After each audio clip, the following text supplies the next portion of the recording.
അപ്പോൾ hello guys, അപ്പോൾ ഇന്ന് നമ്മൾ ഈ 5 രൂപയ്ക്ക് ഇതിനും വെർത്തിട്ടായ എന്തെങ്കിലും ഉണ്ടോ എന്ന് നമ്മൾ നോക്കാൻ പോവുകയാണ്. ഓക്കെ, അപ്പോൾ ഞങ്ങളെല്ലാവരും അപ്പച്ചനെയും കൊണ്ട് ഹോസ്പിറ്റലിൽ വന്നപ്പോൾ എനിക്ക് വിശക്ക് വരുന്നു. അപ്പോൾ ഞാൻ വിചാരിച്ച് ഇവിടെ അടുത്ത് തന്നെ ഒരു കട ഉണ്ട്, അപ്പോൾ അവിടെ എന്തെങ്കിലും വെറൈറ്റി ആയിട്ട് എന്തെങ്കിലും ഉണ്ടോ എന്ന് നോക്കാം.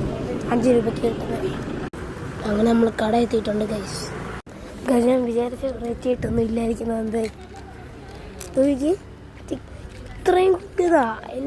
എൻ്റെ വിരളിൻ്റെ അത്ര പോലും ഇല്ല. ഞാൻ നോക്കി, എൻ്റെ വിരളിൻ്റെ അത്ര പോലും ഇല്ല ഗൈസ്. ഇനി നമുക്ക് കഴിച്ചിട്ട് ഇതെങ്ങനെ ഉണ്ടെന്ന് പറയാവേ. അപ്പോൾ ഗൈസ് നമുക്ക് ഓരോന്ന് വായിച്ച് നോക്കാം. ഇതേ അയ്യോ താഴെ പോയി. കഴിച്ചിട്ട് റിവ്യൂ പറയാം ഗൈസ്. ഓൺലി സാധനം കേട്ടോ. അവിടെ കുറേ ഫ്ലേവർ ഉണ്ടായിരുന്നു.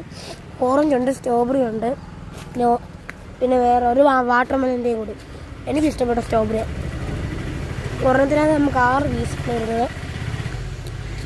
വിശന്നിരിക്കുമ്പോൾ കഴിക്കാൻ പറ്റിയ സാധനം കേട്ടോ. ഇത്രേ ഉള്ളൂ. അപ്പോൾ സ്ഥലം ഞാൻ പറഞ്ഞുതരാം. ഇതേ മുത്തൂത്തിൻ്റെ ഈ കട. ഇവിടെ വന്ന് ഇവിടെ എല്ലാ ഫ്ലേവറും ഉണ്ട്.